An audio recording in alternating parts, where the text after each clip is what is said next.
Park Burgess. And your profession? I'm a psychotherapist. First, I should say I'm not a Jungian psychotherapist, so I'm not going to bring that level of thought and that background into it.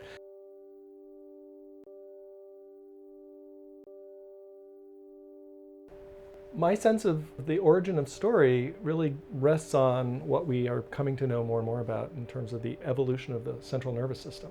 And over the evolution of the central nervous system, organisms developed a wider and wider repertoire of stimuli to which they were able to respond. And if you look across mammalian evolution, what you really begin to see is more stereotyped and rigid responses to more flexible responses that presumably correlate to an ability of the central nervous system to represent experience and memory in more and more detailed, nuanced ways.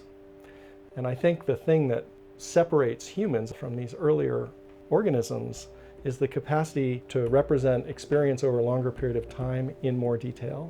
And then most importantly, to create some language around naming those experiences. And that language begins to be something that we would recognize as story. And so what this is called in the psychological literature is the capacity of the human brain for autobiographical narrative. And this is a crucial aspect of what it means to be human. And in fact, it's been located largely in various structures in the left brain where we take experience and our brain automatically tries to fit it into some pre-existing narrative template based on our life to date. And so we're constantly updating our story of our life.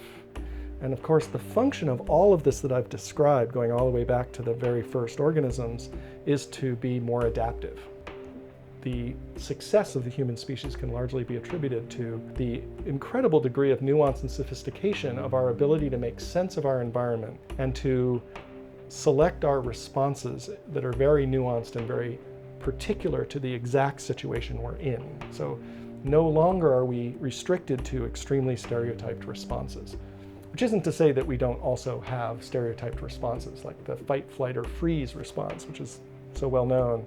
You know, if we're afraid enough, we're going to revert to that reptilian way of responding, which there isn't a lot of room for story. It's an immediate kind of visceral response. But the more and more we move forward in evolution, or the more and more we're able to access the parts of our brain that are more recent in evolutionary history, which is to say the cortical brain, that top layer, which can store memories that are much more sophisticated, that can recognize patterns that are much more elaborate. And when you can make meaning of those patterns, you can understand the significance on various levels simultaneously, such that your response can be really tailored to a specific situation. That's likely to make you more able to survive and negotiate a complex environment.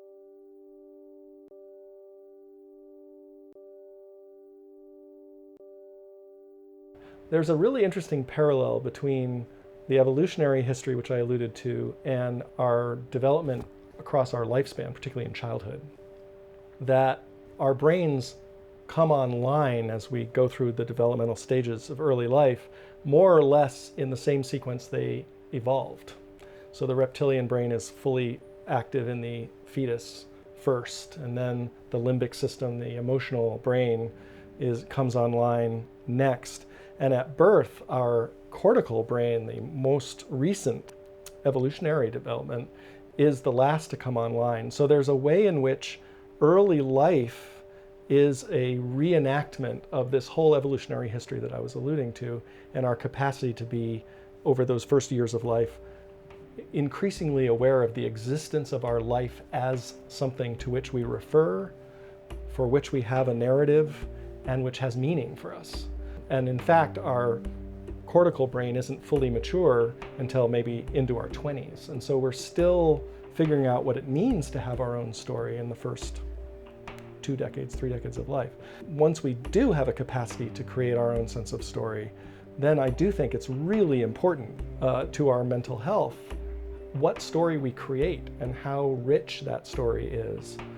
Another factor of this developmentally that I'd like to point to is, despite everything I said about story coming online gradually over the first years of life, attachment theory says that we have one of the most important aspects of our story already in place at 12 months of age, which is before we're verbal. It's before we really have the ability to think of a story in any kind of conscious way.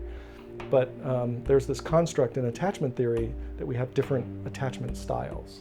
One is that we're securely attached, and our style is basically the universe is a safe place. I am loved. I can be successful in the world. I'm supported. Things are going to work out for me.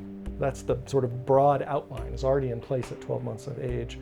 Or every variation of not so much, like the variation of I'm not sure that my needs are going to get met, the sense of scarcity, I have to work really hard to get those needs met, and to have to fight very hard against the scarcity of the universe is already our orientation at 12 months, if that's the kind of attachment profile we've developed.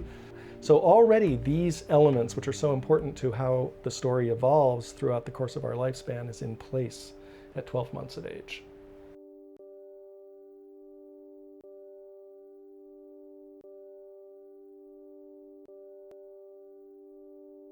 To me, the way I understand archetypes, there are certain commonalities to human experience. And the archetypal stories that we see in mythology and in literature and so on, in the movies, share in form and in emotional content what it's like to be human. And I think what that really means in terms of how it relates to you and me in our lives today is that at any given time when we're experiencing one of those common moments, we are probably in one of those roles, both in our own experience of that moment and in other people's experience. We may be in a different role. I see the archetypes as roles we all enter into at various times as we participate in the normal ebb and flow of life.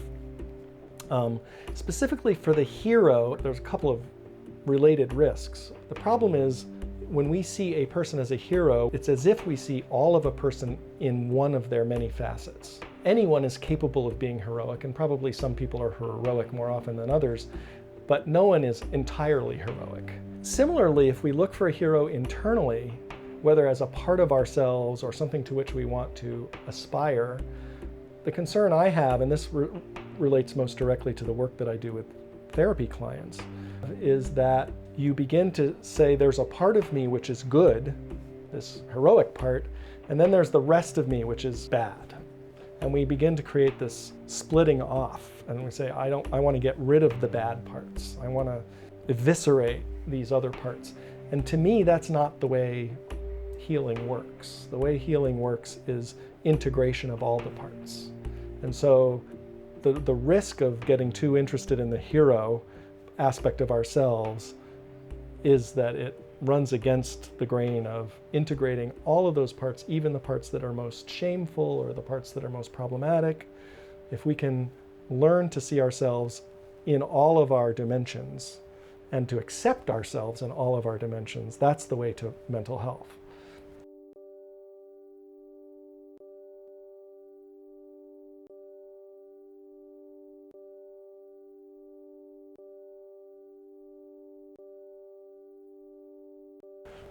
My sense is that when people come in for therapy, very often the story they have begun to tell themselves or have long told themselves is not a very robust story about their own experience. It's very narrow and limited and confining. And one of the most common subcategories of that is a feeling of stuckness. These same patterns happen over and over again. I can't seem to get out of them, and they're negative and painful and unfortunate. And yet that seems to be the story of my life. And so very frequently, people come to me either explicitly or implicitly telling a story which has a bad ending and which there's little hope or little sense of joy and excitement. I see the therapeutic process as a way of bringing into scope the breadth and the complexity and the diversity of our actual experience. So it's not talking people out of their story, because what they're saying is probably true. It's just very incomplete. It's making their story richer. So somebody who's struggling with depression, for example, Their story will be that the world is a dark place and there's no joy in it and nothing is pleasurable and nothing is good and nothing's fun anymore, those kinds of things. There's all kinds of processes that contribute to that. But one way of thinking about it in terms of story is that they've really narrowed their scope to what confirms a sense of darkness or discomfort or boredom or numbness. And they can't see the glorious brilliance of a sunrise or the puff of a warm sea breeze against their skin or the exhilaration of a cold winter's day. All of these things are there and present, but they're not being let in. And so one way of thinking about therapy is to help clients say more and more about their story. The underlying faith of at least a humanistic approach, which I take, is that if you know more of the story, it becomes more rich, it becomes more interesting, it becomes more meaningful, it becomes less of a tragedy and more of a, say, a heroic journey. Like that has its highs and it has its lows, it has its pain and it has its rewards. And to see all of it together is actually quite enriching. That is the human experience. And so I feel like what therapy is moving away from a very narrow sense of what my story is as a client to a much richer sense of how rich and interesting and meaningful my life is, even if it's not all good. Questions for everyone. Thank you. All right, thanks. Is that it? Yeah, that's it. All right. I mean, unless you want to answer a fifth one, which is what's your favorite story? Oh my God, what's my favorite story?